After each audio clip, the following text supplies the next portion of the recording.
मैं प्रधानमंत्री जी को हृदय से धन्यवाद देता हूं, वित्त मंत्री जी को बधाई देता हूं। ये बजट 2047 तक विकसित भारत के निर्माण का बजट है। एक वैभवशाली, गौरवशाली, संपन्न और समृद्ध और शक्तिशाली भारत के निर्माण का बजट है, जिसमें समाज के हर वर्ग का ध्यान रखा गया है और विशेषकर किसान, कृषि और ग्रामीण विकास के लिए ये बजट वरदान है। अगर कृषि की दृष्टि से, किसान की दृष्टि से देखें तो सबसे बड़ी चुनौती हमारे सामने है बढ़ते हुए तापमान के बीच, क्लाइमेट चेंज के बीच उत्पादन हम कैसे बढ़ाएं। इन चुनौतियों का मुकाबला करने के लिए इस बजट में यह घोषणा की गई है कि हमारे फल हो, सब्जी हो या अनाज हो, उनके अधिक उत्पादन के लिए जलवायु अनुकूल बीज की 109 किस्मों को लॉन्च किया जाएगा रिसर्च के माध्यम से, जो तैयार हो रही है। इससे उत्पादन बढ़ेगा। उत्पादन बढ़ाने के प्रयास भी है। उत्पादन की लागत घटे, इसलिए किसान क्रेडिट कार्ड के माध्यम से सस्ता लोन किसान को मिले।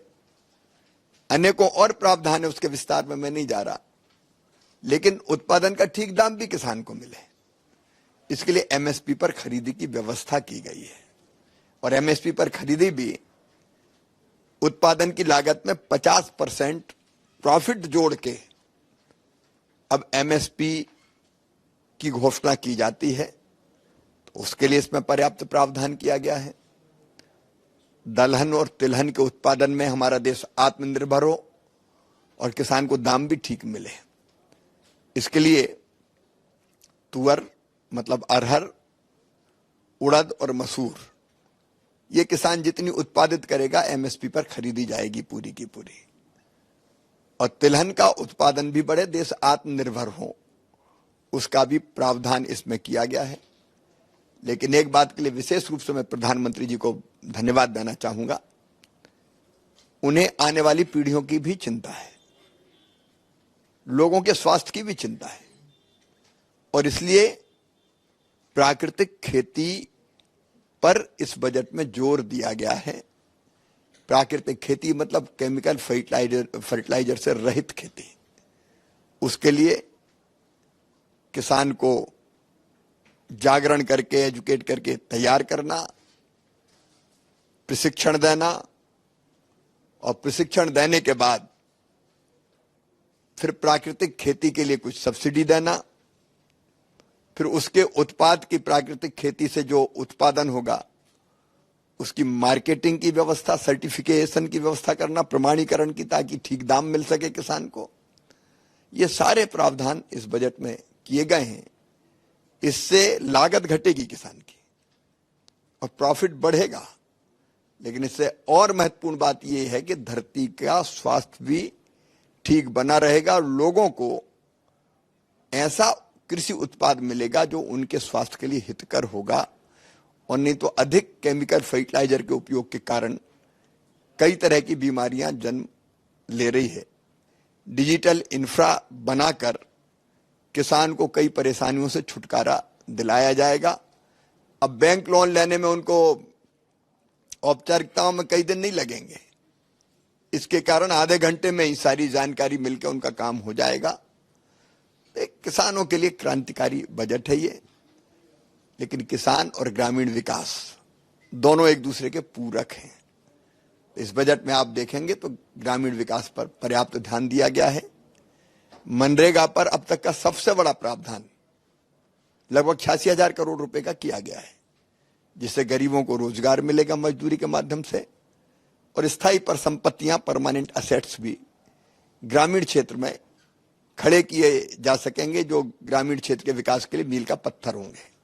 ग्रामीण सड़कों के लिए 50,000 किलोमीटर और ग्रामीण सड़कें बनाई जाएगी। प्रधानमंत्री ग्रामीण सड़क योजना के अंतर्गत 12,000 करोड़ रुपए का प्रावधान इसी साल किया है। लेकिन घर बनाने के लिए भी गरीबों के 2 करोड़ मकान ग्रामीण क्षेत्र में बनाए जाएंगे। तो ये गरीबों का भी बजट है। एक तरफ प्रधानमंत्री गरीब कल्याण योजना के अंतर्गत निःशुल्क राशन की व्यवस्था, दूसरी तरफ उनको घर बना के देने का इंतजाम। लेकिन इसके साथ जो हमारी बहनें हैं, महिलाएं हैं, बेटियां हैं, उनके सशक्तिकरण पर इस बजट में बहुत ध्यान दिया गया है। ग्रामीण आजीविका मिशन के माध्यम से 3 करोड़ लखपति दीदी बनेंगी, यानी जिनकी आमदनी एक साल में 1 लाख रुपया से ज्यादा होगी। उसके लिए पर्याप्त प्रावधान किया गया है। ग्रामीण युवाओं को रोजगार मिले, इसलिए उनके कौशल विकास के लिए दीनदयाल उपाध्याय ग्रामीण कौशल विकास योजना, उस पर ध्यान दिया गया है। तो कुल मिलाकर ग्रामीण भारत की तस्वीर और जनता की तकदीर बदलने में भी ये बजट बहुत उपयोगी होगा। ये इस बजट में भारत का और भारत की जनता, हमारे देश की जनता का, समाज के हर वर्ग का न केवल आज ध्यान रखा गया है, बल्कि आने वाले समय में हमारा भारत कैसा होगा और सब वर्गों का कल्याण कैसे होगा, इसका ध्यान रखा गया है। तो ये एक क्रांतिकारी बजट, संपूर्ण सोच का बजट, और जैसा मैंने प्रारंभ में कहा कि विकसित भारत, और विकसित भारत का मतलब केवल सड़क या इंफ्रा नहीं है, मानव संसाधन का विकास भी, समाज के हर वर्ग के कल्याण का ध्यान रखा गया है। बजट पूरे देश का है, लेकिन जहां जैसी आवश्यकता थी उस आवश्यकता को भी इस बजट में ध्यान में रखते हुए प्रावधान किए गए।